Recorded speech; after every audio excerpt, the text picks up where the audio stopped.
Today, we are going to get curious about the world of maternal mental health, specifically perinatal and postpartum mental health. This episode will be airing in May. We have decided to dedicate much of May to mothers because it is sort of the month of moms. And what better way to start off a month of moms than to talk about brand new ones? So that's what we're going to do. Welcome.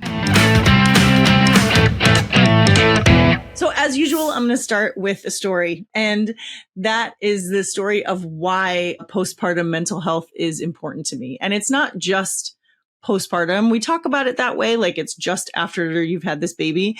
And that is true, but really it's the entire period of, not even conception, like just the thought of deciding to have a baby or adopt a baby or have a surrogate.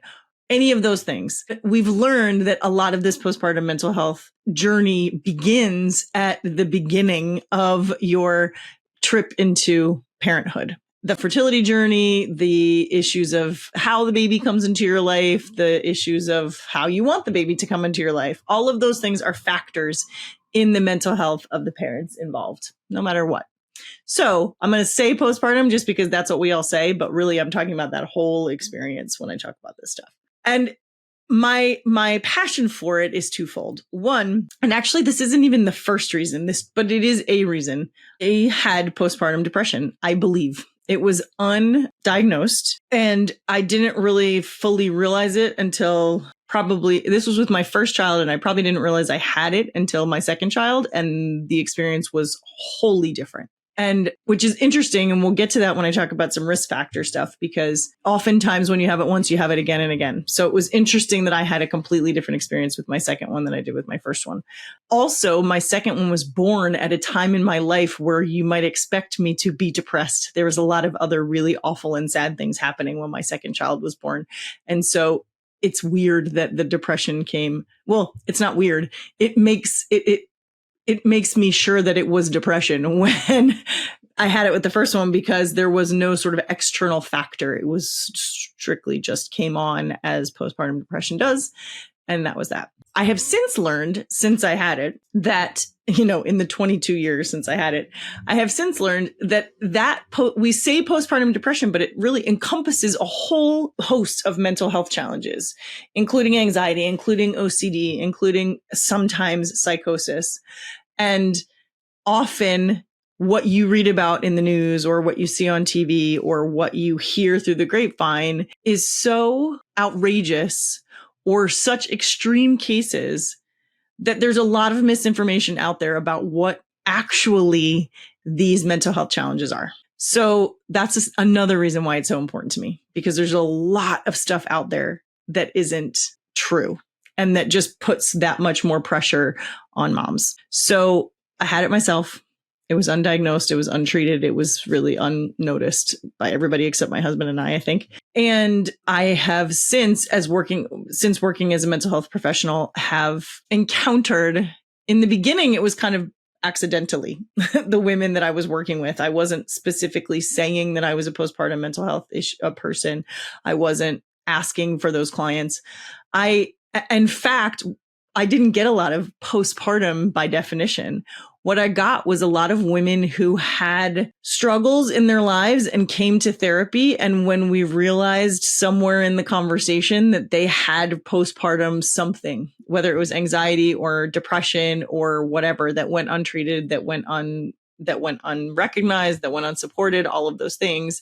And not always, but often that was part of the reason why they were coming in to see me in my office, because they were still struggling with a lot of things that maybe started at that time when they had this undiagnosed issue. The other thing that wrapped up into that was trauma of birth or fertility. So I said this whole experience is everything. It's not just post-baby. It's all of your fertility journey, and all of that can be really taxing and emotionally challenging, and not lead to these things, but certainly increase the risk factors for these things. So that's a very broad way of giving you a definition that includes a whole long time period from, the idea that you want to start a family to, post family. All of that area is sort of ripe with risk factors, but also the good news is some protective factors. So that experience in my office led me to my doctoral work, which was around postpartum mental health. I started my doctoral work thinking that I was going to talk about trauma-informed classrooms and how you could teach in a school and help the students the most. And somehow I ended up in the maternal space. And I think that is because every time I think I'm going to work with kids or help kids or do for kids, I end up working with parents. And so this was no exception. And my doctoral work ended up being in protective factors and risk factors for postpartum depression specifically, but that was just because, quite frankly, it's easier to write a paper about one thing than it is about all of it. And part of the reason for that is that there is not a lot of research there's not a lot of research, period, into postpartum mental health issues. There's far less research into postpartum OCD, postpartum anxiety, postpartum anything but depression. Depression is the one that has the bulk of the research. And even that isn't great, especially in this country. There's a lot of it in other countries, and they're doing a lot of other things in other countries. In fact, my advisor said to me when I was writing my paper, my dissertation, she said, you're kind of taking on a public health issue here. And I was like, well, that makes sense. That tracks for me to make something bigger and more giant than it needs to be. So, but that all this is to say, I got even more passionate about it as a topic, as a niche, as a population to help when I started digging into the protective factors and the risk factors for these mental health issues, because they're not that difficult to treat, in the sense that we could be doing so much more than we are. And so we'll get into that in a minute. To keep from going totally off onto a soapbox about public health and the support of women, I'm going to try to stay narrow in the what is postpartum mental health like for the individual? What might you need to know as somebody who is going to have, might have, wants to have, or already had a child in their lives, or who has someone in their lives that fits that description too, and you want to be supportive. So you might be listening to this and think like, well, this ship has sailed. My kids are 20,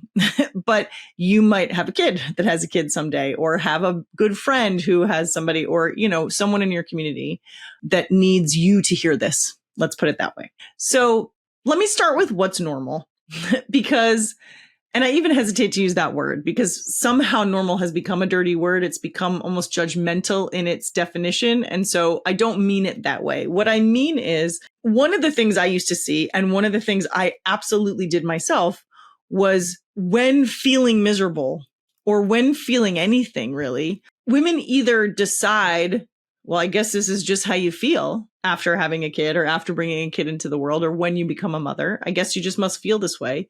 They either decide that, or they decide no one feels this way. And so I'm not saying a word about it. And that is the really scary part about these postpartum mental health disorders, is that all the research that I did do, one thing that was sort of the common factor in all of them was it would say as reported, as reported, as reported, meaning there's a whole bunch out there that's not reported. There's a whole bunch of women out there suffering, and we don't know because they're afraid to say something, because they're afraid they're the only one in the world who feels this way, or they're afraid that, or they just think, well, everybody feels this way, and so I just better toughen up and get over it. So when I say what is normal, what I want you to know is, yes, it is absolutely standard practice to feel tired.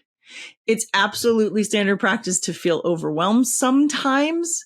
It's absolutely standard when you're a new parent to think, what have we done? It is absolutely acceptable, understandable, standard to sometimes just not feel like doing anything other than wake, feed, sleep, take care of baby, go back to bed, wake up again, do it.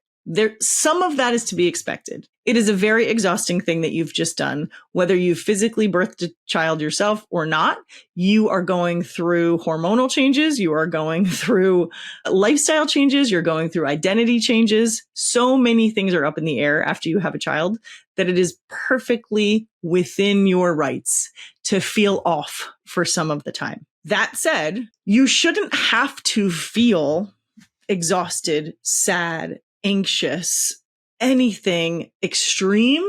You shouldn't ever have to feel that way. So sure, you're going to be tired, But if you can't even find joy in things that you used to find joy in, you shouldn't have to feel that way. If you are normally somebody who has to like check all the locks and make sure that, you know, your outfit's laid out for the next day and everything is okay, it's understandable that things are maybe a little bit more intense after a baby because all of those routines have been thrown up in the air. That said, if you notice that you're not even able to go about your normal daily tasks because you're so consumed by these things that aren't getting done or are changing, that you shouldn't have to feel that way. If you are used to, I'm smiling because this was me, having a dry run, meaning you go to a place that's new, you take a drive there before you actually have to be there. If you lay your outfits out the night before, if you shower the night before, so you don't have to worry about showering in the morning. If what I'm describing to you is a regular everyday anxiety that you have coping mechanisms for. If you are like that, and then you bring a child into your life and all of that feels more intense, some of that's understandable because again, everything has just shifted and changed and you're trying to figure out for yourself, how do I navigate this now? I used to have these coping skills. Now I have this other person in here and I have to worry about that too. How do I navigate it? If you can't navigate it, if the answer to that question is, I don't know, and I feel stuck and alone and afraid, you shouldn't have to feel that way. So when I talk about what's normal, quote unquote, I mean what is acceptable. And it's way less than women are being forced to accept right now. So think about, how did I feel prior to baby? However baby got here. How did I feel prior to baby? Do I feel close to that now? If the answer is no, then ask for help. And it's okay to ask for help. There is no shame in needing help. That is part of the problem, is that all of these women who are out there suffering are afraid to ask for help because they don't want to admit they're suffering. Whether it's because they had a long fertility journey to get here and so they're supposed to be nothing but grateful and excited, they think, or because they really wanted this child and they really wanted this baby and they really wanted this family and they worked so hard to get here. Why I can't tell anybody that I'm feeling this way. Or even worse, sometimes they think, what is wrong with me? I can't tell anybody that I feel this way because there must be something wrong with me. And I don't want to admit that because maybe they're going to take my baby. I've had women like that too, who think I can't admit this to people because they're going to take the baby. I know personally, I 100% felt like I couldn't tell people some of the thoughts that went through my head because A, I was judging myself more harshly than anybody else could. And B, I thought, well, they're not going to let me be a mom if I have these kind of thoughts. And one thing rang true through all of it for me was that I loved this little human being. I loved her and I wanted to do right by her in every way. And I felt miserable and unsupported and sad and thought very frequently, what if I just kept driving and never came back? Surely she'd be better off without me. Obviously untrue, but not something I felt like I could share with people back then because I thought, well, they're either going to agree with me, like, oh yeah, if you're thinking that way, then you should let her go. Or they're going to try to help in a way that hurts me. So it was shameful. It felt shameful to have those thoughts and I was afraid to say them out loud. So that wasn't normal. And that wasn't acceptable, not because I was a bad person, but because I shouldn't have had to feel that way. I shouldn't have been ashamed. I shouldn't have been afraid to ask for help. And neither should women today. So if ever your feelings or your behaviors or your concerns move into a place where you're afraid to share them, remember that you can and you should and you deserve the support that comes next. Okay, let me talk about risk factors and protective factors.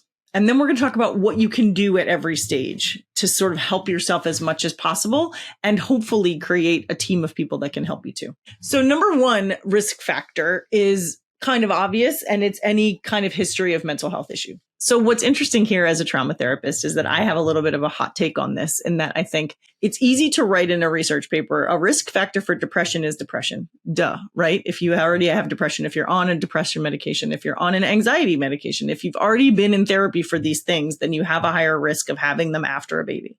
Makes sense. My argument as a trauma therapist is, and not an argument, my hot take as a trauma therapist is you might have some of those things, some of those mental health diagnoses because of past trauma. And that is also a risk factor for having continued to have these things after baby. And largely that's because there's no support. So another huge risk factor, let's just jump right into it. Another huge risk factor for postpartum mental health struggle. And notice I'm very particular about this. I'm not saying disorder. I'm not saying, problem, because there's nothing wrong with you. And a disorder makes it seem like, there's something that can't be fixed, or there's something now that's changed forever, or any of those things. And so I will often say like postpartum issues or postpartum mental health issues or something like that. That's why, just so you know why I sound awkward. So one huge risk factor for any kind of postpartum mental health struggle is lack of support. Well, guess what? Most moms have a lack of support. When I looked at the research for this, a lot of studies would compare, wealthy upper middle class women to women in poverty, regardless of race or ethnicity or country for that matter. And the support was often, I'm trying to think of the most kind way to say this. The support was often in the communities you might not expect it to be. Meaning there were women of great means who had far less support postpartum than women who did not have the financial structure. That said, women with high means also had greater access to support than the women that did not have those same means. So for instance, a huge risk factor when I say support, it can just be your family members. It can be somebody who helps you at night when the baby is waking up all night. It can be a mother that moves in and takes care, meaning the grandmother who moves in and takes care while, so the mom can get some sleep at night, or, the mom just focuses on breastfeeding and everybody else takes care of everything else. The mom is no longer trying to do laundry and trying to also do the grocery shopping and trying to cook dinner for everybody else. They're just focusing on, for 4 to 6 to 8 weeks on feeding that new baby. And that level of support crossed every line, socioeconomic, cultural, and geographic. It existed in a lot of places that you might otherwise look at a population and think like, oh, they're not going to be supported, when in reality, they were much more supported than the women of means were. So when I say a huge protective factor and risk factor, so risk factor was lack of support. A huge protective factor for these postpartum mental health disorders issues is that support, is a mom not feeling alone. When in the research, mothers self-reported what worked and what didn't, very often it was, I feel alone. Another risk factor that support can help with, another risk factor, is any kind of problem in the relationship prior. So if there's domestic violence, which is obvious, that extreme of domestic violence, or if there's just like poverty in the home, or if the parents aren't getting along prior to having this baby, if there's already strain in the household for some reason, and then you bring this baby in, all of those things are risk factors. Obviously, they can increase your chances of having some sort of postpartum mental health challenge. That said, if you had a supportive partner, if you had a supportive family, even if your family was chosen family and they were physically present in some way, those were huge protective factors. Meaning you could have a person who has poverty, who has, maybe the partner's out of work, maybe they are, in not a rent stable place or a stable home. And yet they have a community of cousins and aunts and uncles or neighbors or whatever who help and bring them diapers and take the baby and help mom get to doctor's appointments and help. They almost balanced each other out in a lot of the studies. You can overcome a lot if you have a supportive community. That said, many women don't have a fully supportive community, at least in this country, because there's so many weird expectations and rules, quote unquote, around motherhood. So your risk factors are a history of mental health struggles. Your risk factors are lack of support. Your risk factors are any existing problem that you might have. Some other risk factors are access too. So, there would be these great community-centered programs that I was reading about in this research, helping moms and babies, helping moms and partners, all of those things. And people couldn't get to them. Or they couldn't go because they had another kid at home, or because they only had the one baby and the program itself didn't offer any kind of childcare. This is what I mean by the research was frustrating, because there would be these wonderful programs that would have great results for helping parents feel supported and educated in parenting.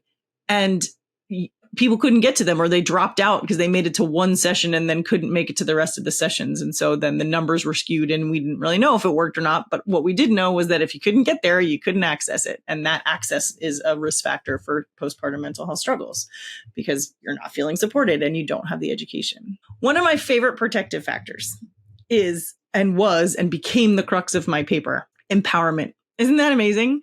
So simple, so easy. The programs that had the most effect, the most positive effect, were those that handed the parents the tools to do the job. So they were supportive in that they had they were accessible, they were transferable, and they were designed to empower the parents to do the job of parenting. There's so much that we're not prepared for, even if we know going into this what we want, and even if we've watched our siblings have children, even if we've been a teacher for 20 years, even if we've been, we've worked in daycares. There's so much about your own personal journey as a parent that you can't be prepared for if somebody doesn't help you, including things like how to understand what your baby wants and needs, how to decide for yourself what your baby wants and needs, how to trust that inner gut and quiet down the outside noise so that you can take the best care of the child that you create. So, in the programs that I loved reading about, people would have kind of coaches come in to their homes because that was accessible when somebody comes to you and teach you things like eye contact and how to interact with an infant and how to, know when the cry was hungry, when the cry was sleepy, when the cry was overstimulated. Things that are not inherent, at least they weren't to me. They weren't inherent. And yet it was sort of communicated that I was expected to know those things. And if I didn't, I wasn't a very good mother. A lot of times people talk about that maternal instinct that kicks in. It did not kick in. It did not. Look, I've dedicated my entire life to parenting. I work with kids. I have worked with kids since I was practically a kid myself. I have a huge heart for children. And yet that baby was born and I felt nothing. Nothing. Well, I felt tired and I felt sad and I felt really, really lonely. Like all these people had been paying attention to me for 9 months. All of them had been asking me questions. All of them wanted to know how things were going. All of them wanted to touch my belly. All of this stuff happened. I didn't particularly like it, but it was there. I registered it as attention. And then that baby was born. Nothing. Nobody came to see me. They came to see the baby. There was hundreds of people in my hospital room, it felt like. And no one asked me how I was doing. That's not true. My sister-in-law, because she had babies. So she came over to check on me. I told her I wasn't feeling well. She thought maybe it was the pain medicine. I had a pretty traumatic birth experience. And so I was sort of recovering from that. She thought maybe I wasn't feeling well because of the pain medicine. She actually did an amazing thing after my child was born and sort of dropped off things that I would need and I didn't know I would need. And then didn't ask to come in, didn't ask to see the baby, didn't ask to do anything, would just leave like little lovey packages on my front porch. And it was the most incredible thing. And I thought, oh, she's a mom. That's how she knows, because she's a mom and she knows what she needed and maybe she didn't get it. And so she's trying to give it to me. But other than her, no one asked how I was doing. And I felt really guilty that I noticed that. I felt like, gosh, what kind of person am I that I am trying to take people away from this baby? That's not what I was trying to do. I just wanted somebody to pay attention to the fact that I was feeling like I was going to die. But they didn't, because that's what happens. The baby comes and that's all everybody wants to do is see the baby. And so it starts there. It starts at this, it can start there at this moment where you realize like, oh, I'm actually not important anymore. And then you start questioning yourself and you start questioning your abilities as a parent and you start questioning every time the baby cries that maybe you're doing something wrong. And it just builds and builds and builds and builds. And you're afraid then to tell anybody that it's happening. The amount of women that come into my office still, by the way, that say, I think I had postpartum anxiety, or I think I had postpartum depression, or I think I had postpartum whatever. And their kids are in first or second grade. And they're like, I think I had this, because they have the ability to look back and realize like, oh, it wasn't supposed to feel that way. I didn't have to suffer that way. But the problem is the world hasn't really caught on yet to making sure we're taking care of all of our moms. So those protective factors that I talk about, the family, the friends, the support, normalizing this information and this conversation and letting people know you're not alone. You're not crazy, which is what I thought. You're not a bad mom. Normalizing that stuff is so important. And we were just not doing it yet. Sometimes I think we are. Sometimes I forget because I'm in the industry. So I see all the incredible work people are doing. I see the organizations out there that rose up in an attempt to help support moms. I see all that stuff. And I think, all right, we're doing an amazing job. And then I remember, or I hear from another person, no, nobody ever asked me those questions at the doctor. Oh yeah, they asked me those questions at the doctor, but then nobody ever followed up on it.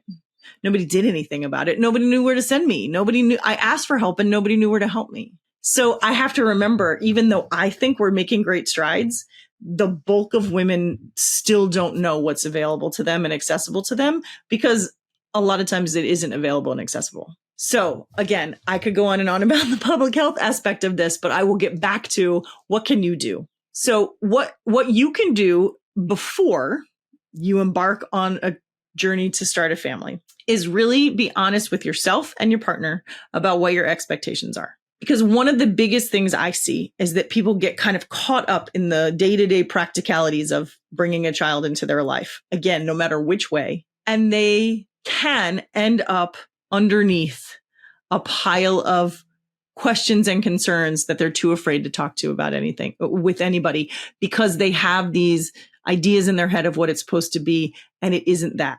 So, I talk to lots of women who've had really complicated fertility journeys, and that in and of itself can be a difficult time and thing to process when it does or doesn't end in a child. And yet, because of the lack of normalization, because of the lack of talking about it, oftentimes they come to me under that pile of stuff, and they haven't even shared it with their partner because they've both been in it so much. It's hard. So the first thing you can do before you even start is to say, what do I expect of the process? What am I hoping for? And then what do I expect and hope for as a parent? What do I want parenting to look like?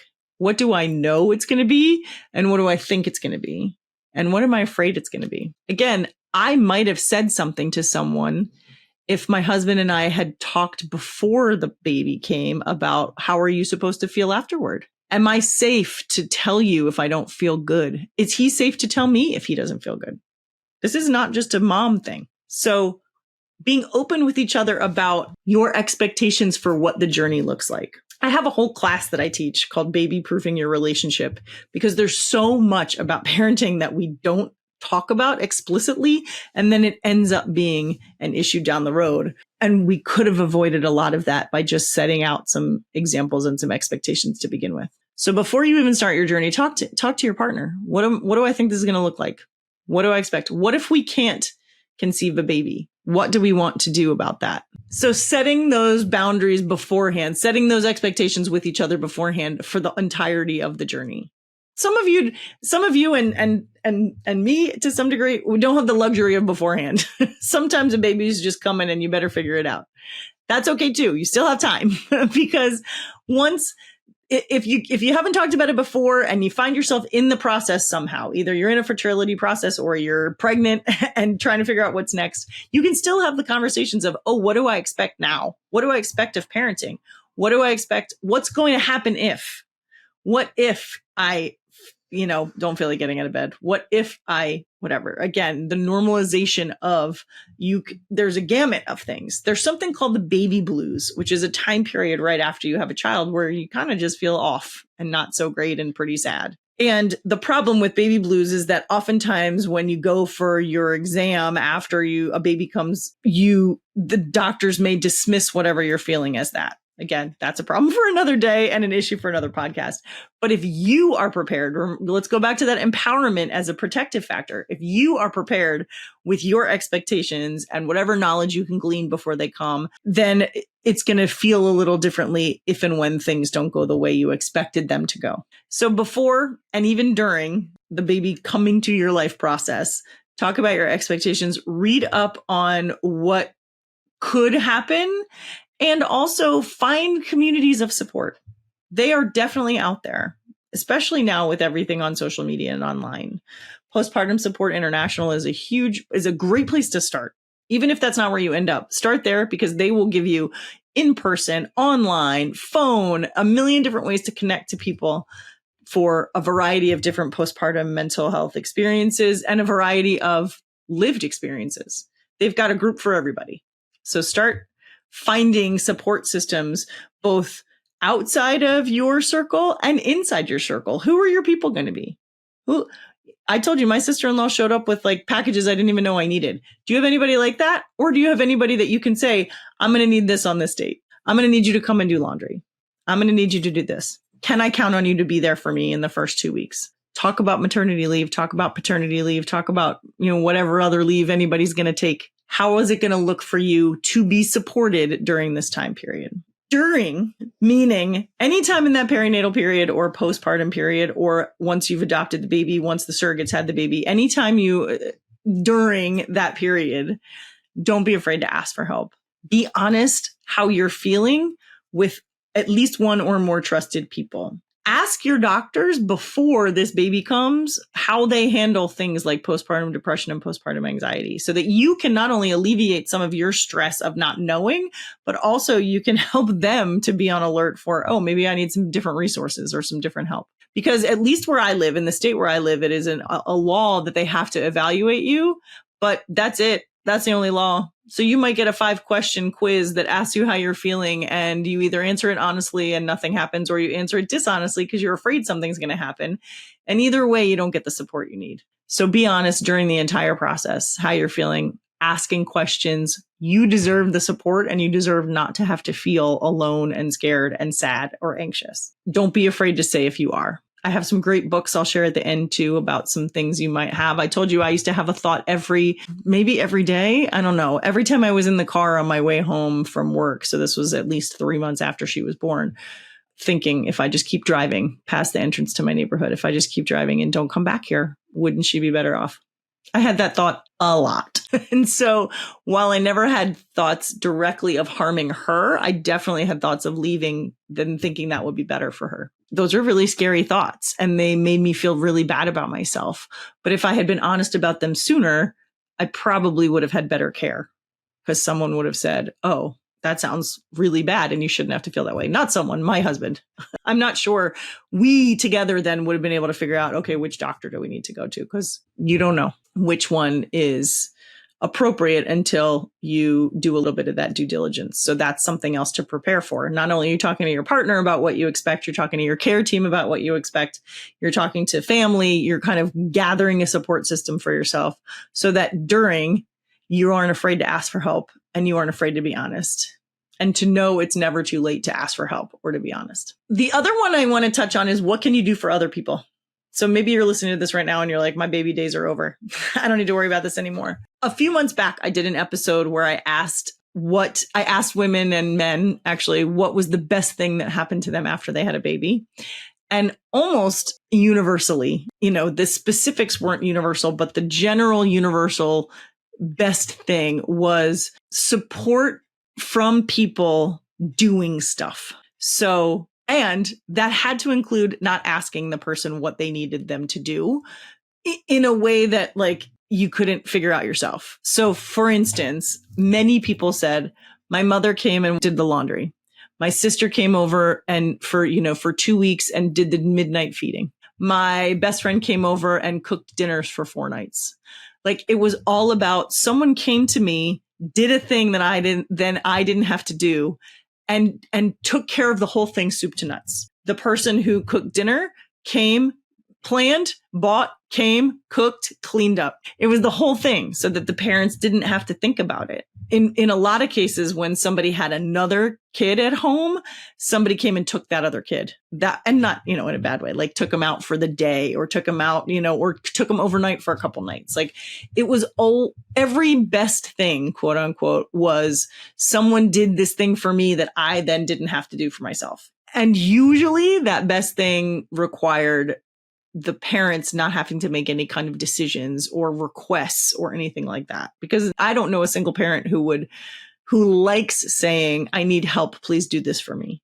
They already think they're supposed to be doing everything on their own. They aren't going to be honest with you about what you can do. So if you're wondering, what can I do to support other people in this arena?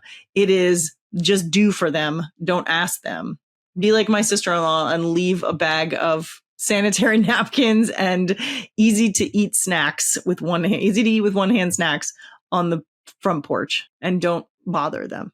Or whatever your relationship is. Had she come in and done laundry, it would have been just as amazing. Had she come in and decided to take the baby for 2 hours so I could go nap, that would have been amazing too. The key is, what are you doing for them?